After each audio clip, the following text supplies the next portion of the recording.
Hello, and welcome to episode 16 of Coffee with Jesus. God, our Protector.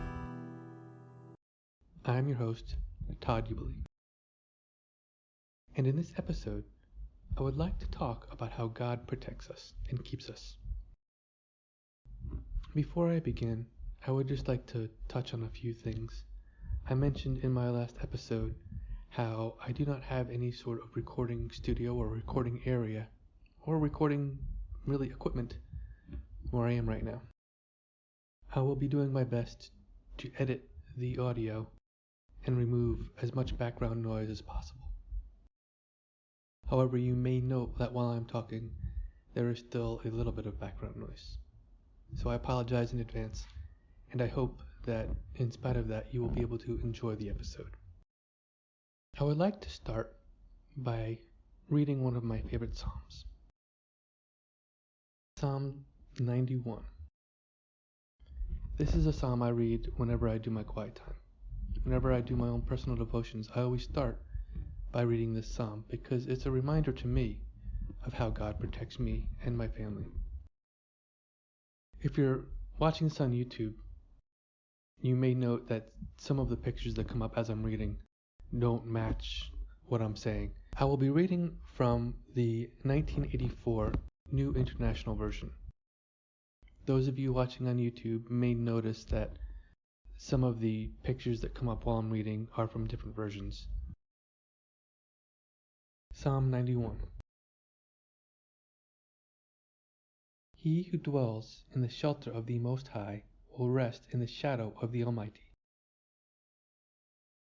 I will say of the Lord, He is my refuge and my fortress, my God in whom I trust. Surely He will save you from the fowler's snare and from the deadly pestilence. He will cover you with His feathers, and under His wings you will find refuge. His faithfulness will be your shield and rampart. You will not fear the terror of the night, nor the arrow that flies by day, nor the pestilence that stalks in the darkness, nor the plague that destroys at midday. 1,000 may fall at your side, 10,000 at your right hand, but it will not come near you. You will only observe with your eyes and see the punishment of the wicked. If you make the Most High your dwelling, even the Lord, who is your refuge, then no harm will befall you, no disaster will come near your tent. For He will command His angels concerning you, to guard you in all your ways. They will lift you up in their hands, so that you will not strike your foot against a stone. You will tread upon the lion and the cobra. You will trample the great lion and the serpent. Because He loves me, says the Lord, I will rescue Him. I will protect Him, for He acknowledges my name. He will call upon me, and I will answer Him. I will be with Him in trouble. I will deliver Him and honor Him. With long life will I satisfy Him and show Him my salvation. I know the thought of God's protection can seem far off during a global pandemic. All of the negative news we're seeing right now, not just the sickness and the disease, it all seems so overwhelming sometimes. I would like to just tell you all that God is in control, even when everything seems out of control. I would like to share a few from my life where I know that God's hand was protecting me. The first was from my first tour in Afghanistan. There was a group of us that were heading out of the base, outside the wire as it were, to one of the local villages where we were going to be meeting up with some of the village elders and a local contractor who were building a well to provide water to the local village. We brought about 4 20-gallon cans of gas with us to give to the local police who were going to be escorting us to this village and back. We left the base. We met up with our escorts, and they led the way. These streets were very, very narrow. And at one point, they led us to what can best be described as the town square. Now, I say town square. It was a big patch of dirt, and there are a few mud huts surrounding it. And then they just took off. They left. So there we were. We were in about 3 vehicles in this dirt patch surrounded by mud huts. Honestly, it was the perfect place for an ambush. We waited for what seemed like an indeterminable amount of time. It was probably only about 10 or 15 minutes, but believe me, when we were there, it seemed like hours. Every single one of us had the same thought, and we were expecting the worst. But about 10-15 minutes later, the local police escorts came back, and they led us to the correct village. We got to talking afterwards, and there had been many instances where escorts had led American troops into ambushes. And the feeling was that was what they were going to do with us. But the fact that we had gifted them about 80 gallons worth of gasoline caused them to help us and lead us to safety instead of just abandoning us. Personally, I believe that God was there with us and that He was protecting us. The second thing I would like to talk about was on my second tour in Afghanistan. I was traveling to a base that should have been safe. They hadn't been hit in years. Well, I landed and went to breakfast, and I had just gotten back to my room. I say my room, it was half of a shipping container. They call them chews. They're basically shipping containers that were turned into rooms. There was a whole row of them. Mine was on the very end of the row. I had just sat down when there was a very large explosion. It was so loud and it shook the chew so much, I thought a mortar or a rocket had literally landed right outside, right next to it. That's how big the explosion was. The force of the explosion knocked the heater right off my wall. Of course, I hit the deck immediately. And my first thought, like I said, was that a mortar had landed right outside. Of course, my second thought was, why am I not dead? You know, if a mortar had landed right outside it, the shrapnel should have torn right through. So I waited for about a minute or two. There was no follow-up. Things had gone eerily silent. I opened the door and the air was just filled with dust. I could barely see. A few doors down, somebody had done the same. And we looked at each other and, of course, asked each other if we were okay. And once we were assured that we were all right, we could hear some gunfire in the distance. So we both went to the bunker that was right there next to that particular row. Well, it turned out the explosion happened about 400 meters from where I was sitting. So not right outside my place. But it was a truck that was laden with 1,500 pounds of high explosives. And just to give you all an idea of the destructive force of that explosion, I did some battle damage assessment later that day, and there were buildings a full kilometer away from the blast that were damaged from the blast of that explosion. So the enemy had brought the truck right up to the wall of the base, laden with 1,500 pounds of explosives, and set it off. They blew a hole right in the wall. And then a minivan drove up, and about 9 guys got out, all armed, trying to infiltrate the base. Now, fortunately for us, the only deaths that day were the people who tried to kill us. No American lives were lost that day. But the damage from that explosion was vast. Like I said, I was about 400 meters away, and it knocked the heater right off my wall, and the door was knocked off its frame. One of the chews at the other end of the row was damaged. Part of the back wall was actually blown out.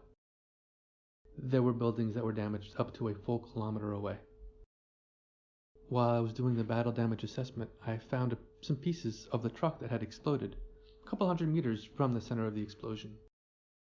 And I actually keep a piece of shrapnel from that truck.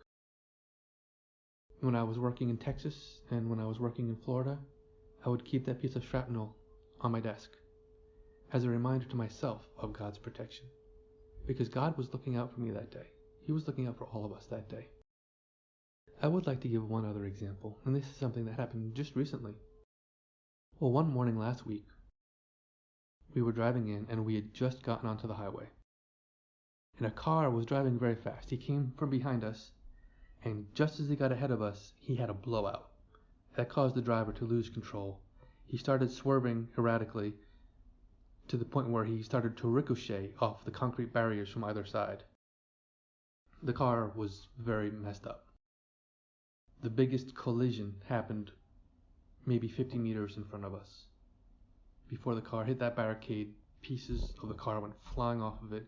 The car ricocheted off to the other side and finally came to a rest on the other side of the highway. There were pieces of car all over the highway that were very hard to drive through or over. We had to kind of go around. But eventually we stopped next to where the car was. Folks, when I say that this accident happened right in front of us, I mean it happened right in front of us. If we had been just a few seconds earlier, that car would have ricocheted right into us and we would have been in an accident as well.